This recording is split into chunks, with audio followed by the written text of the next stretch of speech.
السلام علیکم ورحمۃ اللہ وبرکاتہ نحمده ونصلی علی رسولہ الکریم اما بعد۔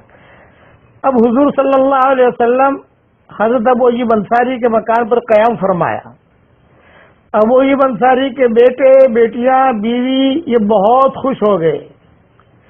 2 منزلہ مکان تھا تو حضور صلی اللہ علیہ وسلم کو نیچے ٹھہرایا، اوپر نہیں، تاکہ لوگ آویں ملاقات کر کے نیچے سے چلے جاویں۔ ٹھنڈی کا زمانہ تھا تو ایک مرتبہ حضرت ابو ایوب انصاری کے مکان میں اوپر گھڑا جو تھا پانی کا، ٹھنڈا پانی تھا، وہ پھٹ گیا۔ تو ابو ایوب انصاری کو اور ان کی بیوی کو یہ فکر ہوا کہ کہیں پانی نیچے ٹپکے گا، اور حضرت ابوبکر اور حضور صلی اللہ علیہ وسلم آرام کر رہے ہیں نیچے۔ تو ان کے گھر والوں نے، ان کے بیٹوں نے جو بھی رضائیاں تھی وہ رضائیاں جو ہے پانی پر ڈال دی تاکہ پانی چوس لے، پانی نیچے نہ جائے، اور پوری رات ٹھٹھر کر ابو ایوب انصاری نے، ان کی اہلیہ نے ٹھنڈی میں رات گزاری۔ صبح حضور صلی اللہ علیہ وسلم کو پتہ چلا کہ وہ اوپر ایسا ہوا ہے۔ آپ نے فرمایا وہ ایسا کیوں کیا تم نے؟ ہمیں جگہ دیتے، ہم کچھ کر لیتے۔ لیکن یہ کہ حضرت ابو ایوب انصاری نے بہت اہتمام کے ساتھ حضور کی میزبانی کی۔ تقریباً 6-7 مہینے تک حضور صلی اللہ علیہ وسلم نے وہاں قیام کیا۔ ابو ایوب انصاری کی اہلیہ کھانا پکا کے بھیجتی تھی، اور جہاں جہاں سے حضور صلی اللہ علیہ وسلم نے کھایا ہوتا تھا وہ کھانا واپس آتا تھا تو وہیں سے وہ کھاتی تھی، ابو ایوب انصاری کھاتے تھے۔ ابو ایوب انصاری دیکھتے رہتے تھے کہ حضور نے کہاں سے کھایا ہے۔ ایک مرتبہ کھانا پکا کے بھیجا ابو ایوب انصاری کی اہلیہ نے، لیکن حضور نے خالی چکھا، کھایا نہیں، کھانا ویسے واپس گیا۔ تو ابو ایوب انصاری اور ام ایوب یہ جو ٹینشن میں آ گئے، بھی کیا معاملہ ہوا، آج حضور نے کھانا نہیں کھایا۔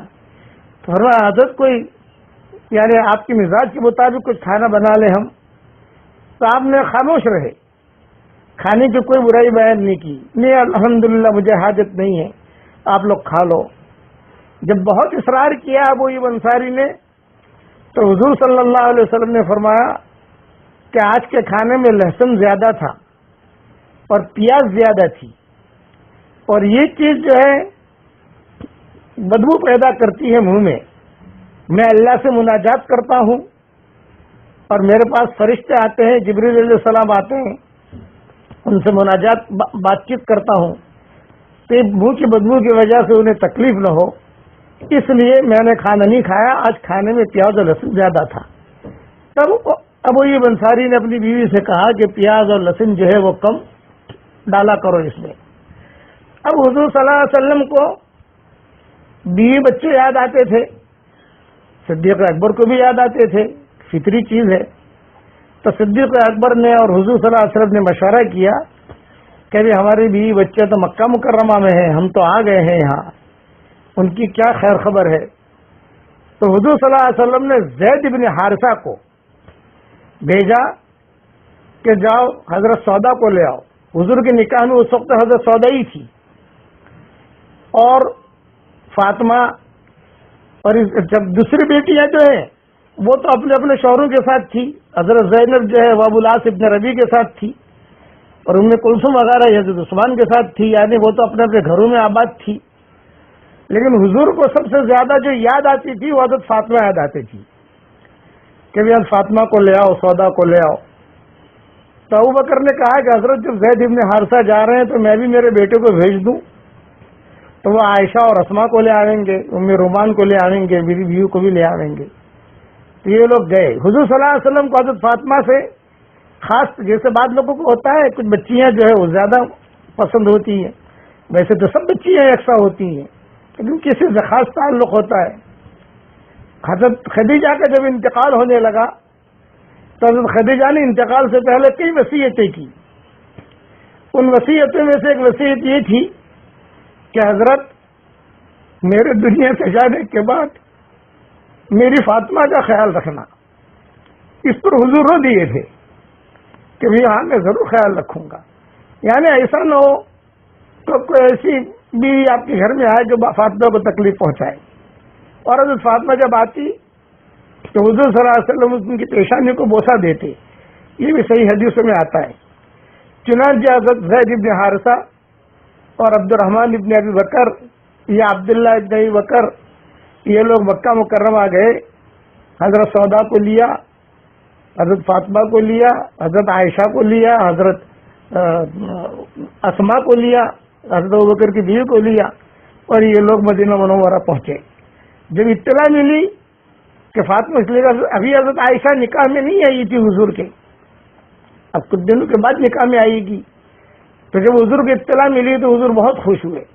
پتہ چلا کہ یہاں قریب تک پہنچے ہیں، تو حضرت فاطمہ کے اکرام میں حضور صلی اللہ علیہ وسلم گھر چھوڑ کر باہر آ گئے، اور ابو ایوب انصاری کے مکان میں حضور صلی اللہ علیہ وسلم تھے، اس میں جن کا پڑاؤ بھی وہی رہے گا، لیکن آپ صلی اللہ علیہ وسلم نے ابو ایوب انصاری کے مکان میں قیام کے دوران دو کام شروع کر دیے، ایک مسجد نبوی کا اور ایک اپنے لیے مکان بنانے کا۔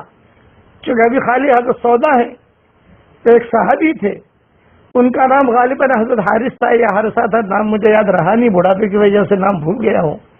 ان کے زمین کے ٹکڑے تھے قریب قریب میں، تو جب بھی انہوں نے خود آ کر حضور سے کہا کہ حضرت آپ کو میری زمین کا ٹکڑا دیتا ہوں، آپ اپنا مکان بنا لیجئے، تو حضرت سودا کا مکان تیار ہو گیا۔ کہ جو حضور نے نکاح کیے وہ صحابہ خود زمین دے دیتے تھے کہ بھئی یہ آپ کا نکاح ہوا، یہ آپ یہاں ایک مکان بنا لو، یہاں ایک مکان بنا لو۔ اکثر جو ہے انہوں نے ہدیہ پیش کیا حضور صلی اللہ علیہ وسلم کو۔ بقیہ تفصیل انشاءاللہ کل پوری کروں گا، پڑھ لیجئے میرے ساتھ۔ یا رب صلی وسلم دائما ابدا علی حبیبک خیر الخلق کلہم۔ جب درود پڑھتے ہیں تو ہمارے نام کے ساتھ درود پیش ہوتا ہے، یہ استحضار ہونا چاہیے۔ کل انشاءاللہ مسجد نبوی کے بارے میں بیان کروں گا کہ مسجد نبوی کی تعمیر کیسے شروع ہوئی۔ اللہ تعالی ہم سب کو حضور صلی اللہ علیہ وسلم کی سنتوں پر چلنے کی توفیق عطا فرمائے، آمین۔ سبحان ربک رب العزت عما یصفون وسلام علی المرسلین والحمد للہ رب العالمین۔